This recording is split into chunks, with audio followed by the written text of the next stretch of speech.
Ლევან, მოგესალმებით, მადლობა რომ პასუხობთ ჩვენს კითხვებს. აი ბოლო კითხვიდან დავიწყებ, რომელიც დავსვი, როგორ ფიქრობთ ეს ორთაბრძოლა დარჩება თუ არა, გესმით ჩემი ხმა?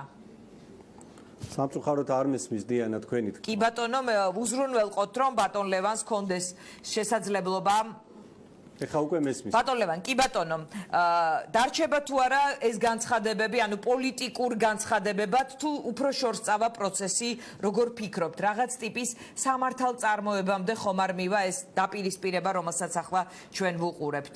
დიანა, მოგესალმებით კიდევ ერთხელ, მივესალმებით თქვენს ტელემაყურებელს და მადლობას მოგახსენებთ მოწვევისათვის. გულწრფელად გითხრათ, მეგონა რომ ყველა რეკორდი მოხსნილი იყო მაშინ, როდესაც გიორგი გახარიას დასდეს ბრალი მიხეილ სააკაშვილთან თანამშრომლობაში, მაგრამ როგორც უყურებ, ყველაფერი ჯერ კიდევ წინ არის, რასაც უყურებ ჩვენ მართველი გუნდის მოქმედებებს, ვფიქრობ, ჯერ კიდევ ბევრი სიურპრიზი გველის წინ.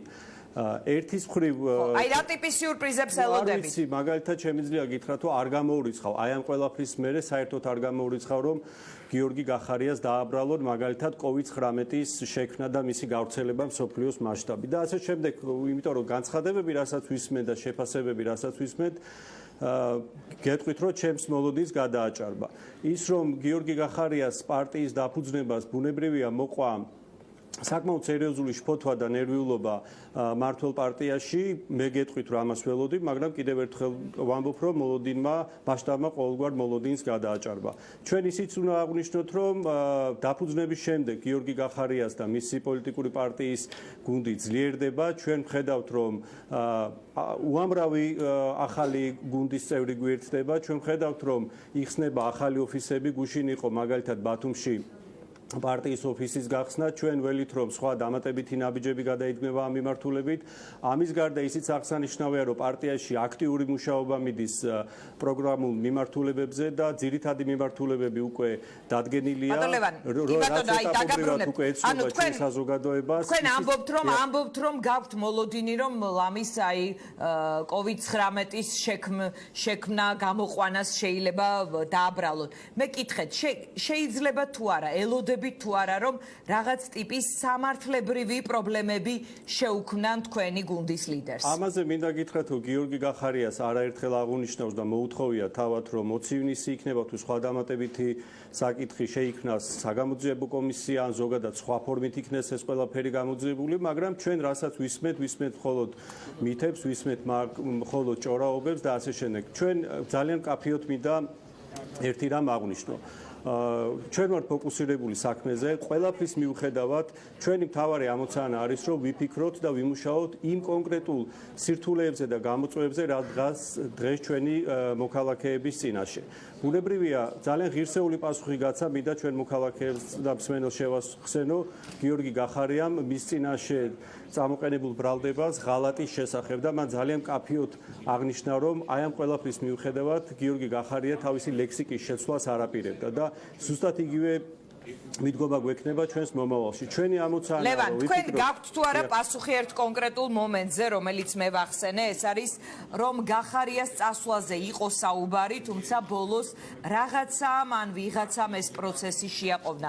გაქვთ თუ არა თქვენ მეტი ინფორმაცია ამასთან დაკავშირებით, რაზე საუბრობდა კობახიძე? იცით, გიორგი გახარიამ ძალიან კაფეოდ გასცა პასუხები ამაზე. გიორგი გახარიამ წასვლის მაგრამ ამ კონკრეტული განცხადების შემდეგ მას არ ქონია შესაძლებლობა საუბრობთ, რომ ჩვენი ამოცანა ნამდვილად არ არის ვისაუბროთ აი ამ კონკრეტულ განცხადებებზე, იმიტომ რომ ეს ყველაფერი იმდენად აცდენილია არა მხოლოდ სიმართლეს, არამედ ლოგიკასაც, რომ ჩვენ ბუნებრივია გაგვიჭირდება, რომ ეხა შევიდეთ ამ დისკურსში და ვამტკიცოთ, რომ მაგალითად სააკაშვილთან მოლაპარაკებები არ ქონია. ეს იგივე ეხა მე რო დავждე ეთერში თქვენთან და ვამტკიცო, რომ მე გუშინ მარსიდან არ ჩამოსულა და მაგალითად ბინ ლადენთან აზგარდაცულთან მოლაპარაკებები არ ქონია. დღეს ჩვენი თავარი ამოცანა ამ ტიპის აბსურდულობა აქვს მართველი გუნდის ლიდერების განცხადებებში. რა თქმა უნდა, ეს აბსურდულია, ეს არის აცდენილი, კიდევ ერთხელ ვამბობ, არა მარტო სიმართლეს, არამედ ლოგიკას და მინდა ერთ რამეზე გავამახვილო ყურადღება. თქვენ წარმოიდგინეთ, ეს არის ძალიან სერიოზული შეურაცხყოფა, არა მხოლოდ მსმენელის და ზოგადად ჩვენი მოქალაქეების, მე ვფიქრობ, ასეთი განცხადებები არის დიდი შეურაცხყოფა